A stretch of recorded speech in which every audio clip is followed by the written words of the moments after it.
So teaching. So in the teaching scenario, how are you going to start the station? Yeah. First few points, I would like to make it very clear. Number one, you are not supposed to finish the station. If you finish, it's fine. If you can't finish, that's fine as well. Because many of the teaching stations, they might take a bit longer. They might take like, say, 20 minutes. If I have to teach abdominal examination to somebody, and if I start with the general examination, then I go with the abdominal examination, it's going to take easily 15, 20 minutes. It's a time-consuming process, right? So if you're able to finish, it's okay. If you're not able to finish, that's fine as well. You will not be losing your marks if you're not able to finish it. So that's the thing. Right, so you're not able to finish. Now, you have to give more attention to your student. Give more attention to the student if he is learning or not. If he is learning or not. That's the main thing. So first thing, you start the station with the rapport building. For example, the task says your FY2 in medicine, your student has missed the classes. Your final year medical student has missed the classes for abdominal examination. Go and teach him. And special note, do not let him do the examination. And they might have kept a dummy as well. Just teach the examination on the dummy. Right. So when you go in, the name of the student is like, say, his name is Jacob. So you enter the cubicle, you start like, hello, Jacob. How are you? I'm Ankur, one of the doctors here. How's it going? How's your shifts going on? Are you enjoying working in this department? Have that enthusiasm in your talk. You should be feeling enthusiastic, right? But sometimes I've seen when the candidates are teaching, they are not enjoying the teaching. They're like, hello, my name is Ankur, may I confirm your name? Now, in these kind of thing, when you're talking to your colleague, it's better you start with the information. Like, hello, Jacob, how are you? I'm Ankur, doctors. You must have, you might have seen me around. How are you? How's the shift going on? Is everything all right? I just got to know that you need my help with the abdominal examination. Am I right? Yes. So that is what you need to do, right? So that is what I will say is rapport building. Yeah. Second thing is assess the knowledge of the student. So Jacob, yes, I'm going to teach you about abdominal examination, right? So before we start, I just want to know, what do you know? How much you know about abdominal examination? So I can teach you accordingly. Doctor, the thing is, I didn't get the chance to read and I don't have much idea about abdominal examination. Can you teach me everything? All right, that's absolutely okay. There's nothing wrong in that. Of course, I'll teach you everything. You don't need to worry about anything.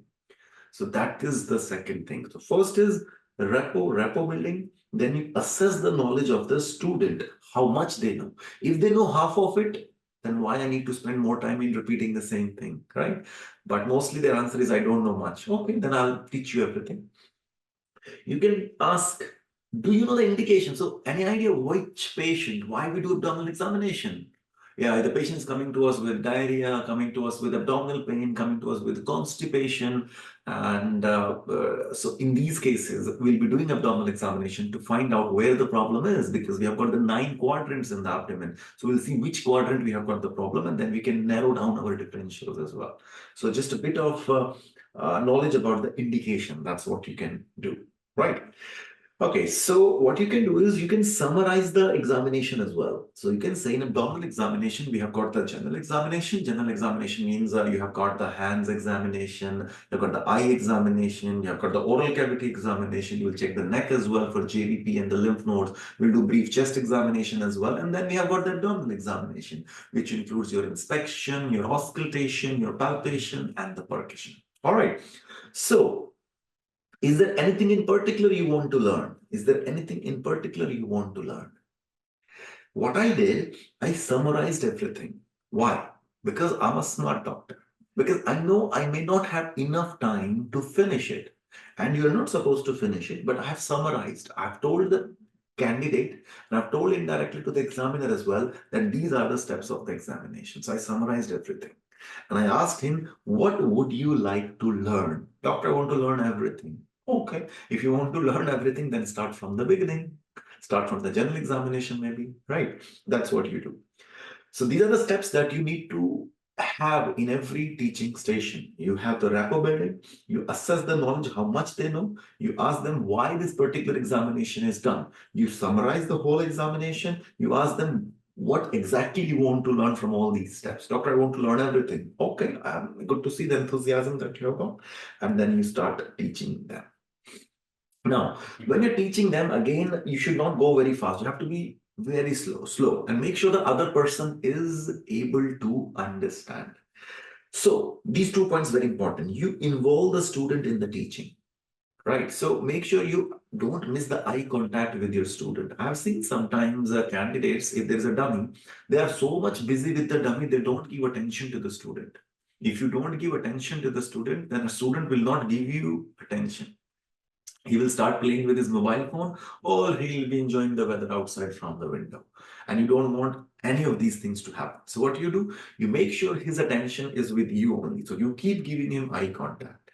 And you have to do one more thing. Every 30, 40 seconds, you have to do one thing. What will be that thing?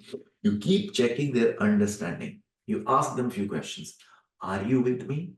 Are you getting me? Do you want me to repeat anything? Is there anything that you didn't understand? I'll be more than happy to explain it again to you if you're not able to understand. Please do not hesitate to stop me at any point of time. So if any question, anything, just don't hesitate. Keep doing this thing every 30, 40 seconds, keep checking the understanding of the student. So what I'm saying, your aim is not to finish the station. Your aim is whatever you are teaching, the other person is able to understand. But I've seen a lot of times what happens is when you're practicing teaching station, you are just being very fast and you're trying to finish. See, you are teaching to someone who doesn't have any idea about that particular examination. If you're going very fast, will they be able to retain that much of information? Not really. Please slow down, slow down, slow down, and keep checking their understanding whether they have understood it or not, right? So that is how you start. That is how you do a teaching station. First, the rapport building, then you assess their knowledge, how much they know, why this particular examination is done. Is there anything in particular you want to learn? Because these are the steps of the examination. Keep your student involved in the conversation, involved in the teaching, and you keep checking their understanding, right? Are you with me? Are you getting me? Do you want me to repeat anything? You keep doing all these things, right? And maybe after some time, just asking 1 or 2 questions as well. That would be good, just to check his understanding.